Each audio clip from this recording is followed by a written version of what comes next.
Turning to our top story this hour, the COP26, which is the 26th edition of the United Nations Climate Change Conference of Parties, is underway in Glasgow.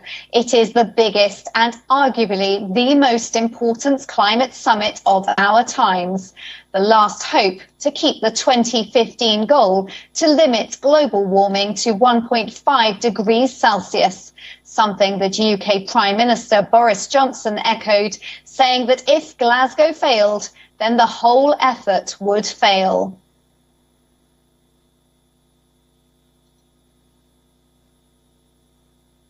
The countries most responsible for historic and present-day emissions are not yet doing their fair share of the work. If we are going to prevent COP26 from being a failure, then that must change. And I must be clear that if Glasgow fails, then the whole thing fails. The Paris Agreement will have crumpled at the first reckoning. Johnson, whose government has outlined plans to reach net zero carbon emissions by 2050, also welcomed moves to reduce pollution from countries, including Saudi Arabia, Russia and the United States. But when asked about the chances of success at the summit, he only gave it a 6 out of 10, saying it was a touch-and-go situation. Meanwhile, amid a global energy shortage, President Biden defended his policies, saying it was not inconsistent for him, on one hand, to push energy-producing nations to increase output of fossil fuels, and on the other, urge countries to transition to renewable energy, reiterating that such change does not happen overnight.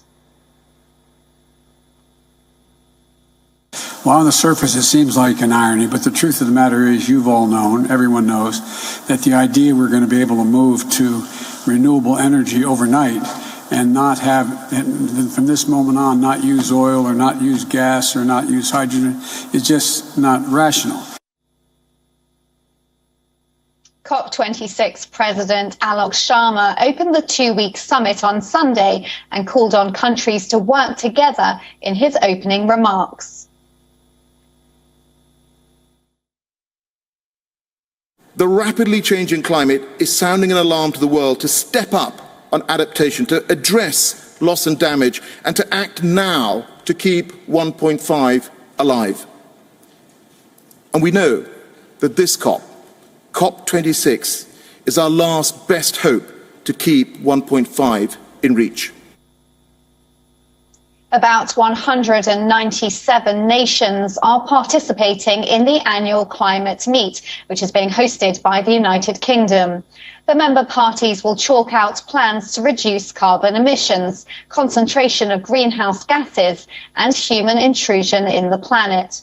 Over the years, climate change has taken the centre stage globally, mainly due to the devastating impact of global warming. The 26th edition of the Conference of Parties will mark the attendance of leaders from the world's richest to the world's poorest nations.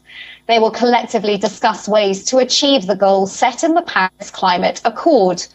Under the Paris Treaty, nations had pledged to keep their greenhouse emissions in check. The goal was to keep the global temperature rise within 1.5 degrees Celsius. Several of the rich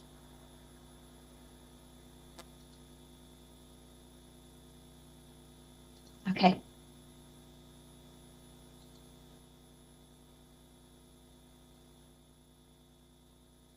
Our correspondent John Bevier joins us live from Glasgow.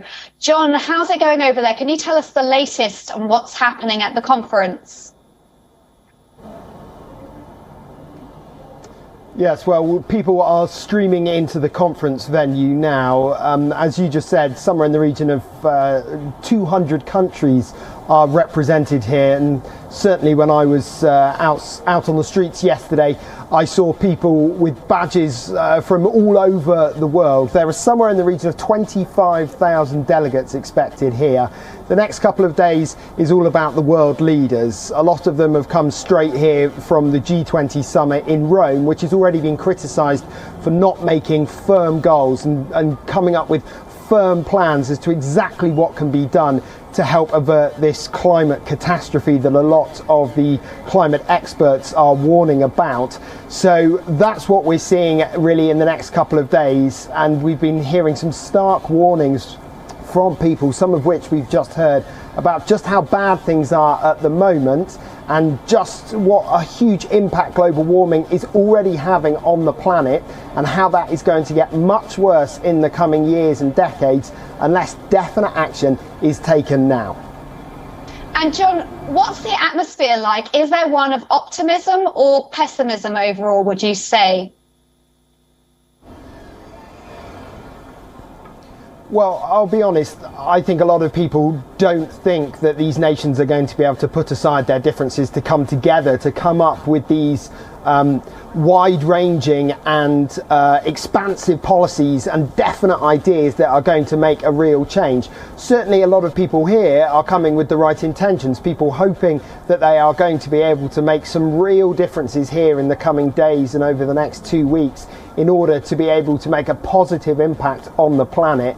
But when I've been speaking to climate change experts in the build-up to COP26, and a lot of people have been saying there are very few countries in the world, if any, who are currently doing enough to hit the targets we've been hearing about a lot.